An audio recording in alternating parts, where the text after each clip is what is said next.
भाइयों, राम राम।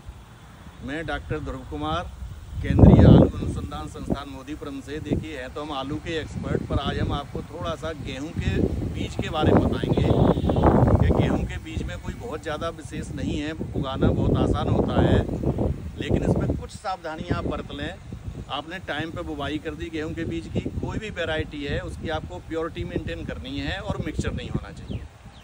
तो मिक्सचर नहीं होने के लिए हम लोग क्या करते हैं, इसमें रोगिंग करते हैं। सबसे पहली बात तो देखिए ये है कि गेहूं के बीज में आपके में दो बीमारियां नहीं होनी चाहिए, एक तो लूज स्मट और एक करनाल वंट। लूज स्मट में क्या होता है कि बालियां काली पड़ जाती हैं और वो आपका 100% लॉट आपको रिजेक्ट करना पड़ेगा। अगर आपके खेत में दो बालियां भी काली दिखाई देती हैं, लूज स्मट की दिखाई देती है, तो पूरा लॉट रिजेक्ट। और हार्वेस्टिंग के बाद आपके गेहूं के दाने का ऊपर का हिस्सा अगर काला दिखाई देता है तो इसका मतलब है कि वो है करनाल वंट, तो आपका पूरा लॉट रिजेक्ट, वो बीज के लिए उचित नहीं है। अब आपकी आती है कि उसकी वेराइटल प्योरिटी या जेनेटिक प्योरिटी कैसे मेंटेन करें, तो उसको हम लोग करते हैं रोगिंग। और रोगिंग में क्या करते हैं कि जब क्रॉप हमारी खड़ी होती है तो जो ऊंची या नीची बालियां हैं उनको हम काट के और निकाल देते हैं। जो ज़्यादा ऊंची है और नीची, और देखिए इसकी रोगिंग हो चुकी है तो इसमें आपको बिल्कुल एक हाइट की बालियाँ दिखाई दे रही हैं।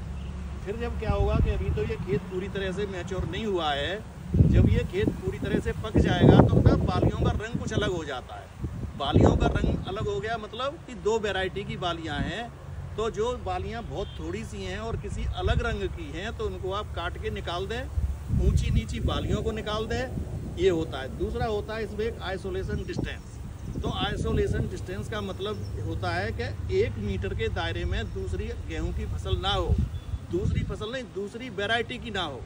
अगर सेम वैरायटी की फसल है, जैसे हमारी ये वैरायटी है DVW 222, ये CPRI का फार्म है, तो हमारी एक ही वैरायटी है यहाँ, तो हमें यहाँ आइसोलेशन की ज़रूरत नहीं है। इस साइड में हमारी सड़क आ गई तो आइसोलेशन की ज़रूरत नहीं है, उस साइड में सड़क आ गई तो आइसोलेशन की ज़रूरत नहीं है। अगर गेहूँ की फसल की बजाय सरसों की फसल है तो आइसोलेशन की ज़रूरत नहीं है, गन्ने की फसल है आइसोलेशन की ज़रूरत नहीं है।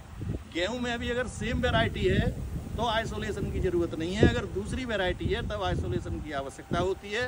वो भी आप उसमें गेहूं उगाइए, लेकिन जब गेहूं पक जाए तो 1 मीटर का दूसरी वैरायटी के किनारे लगे हुए आलू गेहूं को आप काटिए और उसको बीज के लिए मत रखिए। अगर आप इस तरह से सिर्फ रोगिंग कर लेंगे और अगर ये लूज स्पॉट और करनाल वंट की मॉनिटरिंग कर लेंगे, 2 बार रोगिंग, जब एक बार गेहूँ थोड़ा हरा हो तो ऊंची नीची बालियों को निकाल दें, जब गेहूँ पक जाए तो दूसरे रंग की बालियों